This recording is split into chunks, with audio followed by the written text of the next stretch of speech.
Chapter 4: Most with the Least. You can never judge the quality of a sound mix simply by counting the number of tracks it took to produce it. Terrible mixes have been produced from 100 tracks.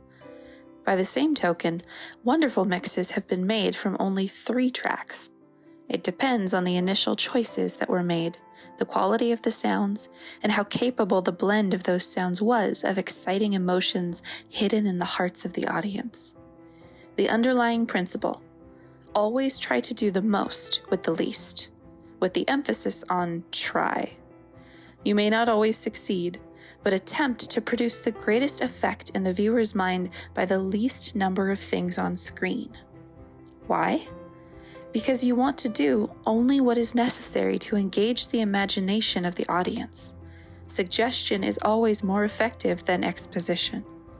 Past a certain point, the more effort you put into wealth of detail, the more you encourage the audience to become spectators rather than participants. The same principle applies to all the various crafts of filmmaking: acting, art, direction, photography, music, costume, etc. And, of course, it applies to editing as well. You would never say that a certain film was well edited because it had more cuts in it. Frequently, it takes more work and discernment to decide where not to cut. Don't feel you have to cut it just because you are being paid to.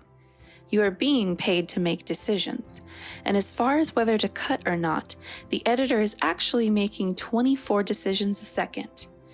No, no, no, no, no, no, no, no, no, yes. An overactive editor who changes shots too frequently is like a tour guide who can't stop pointing things out. And up there we have the Sistine ceiling, and over here we have the Mona Lisa, and by the way, look at these floor tiles. If you are on a tour, you do want the guide to point things out to you, of course, but some of the time you just want to walk around and see what you see.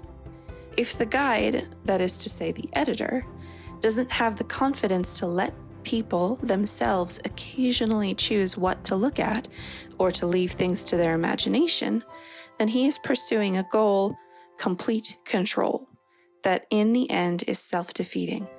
People will eventually feel constrained and then resentful from the constant pressure of his hand on the backs of their necks.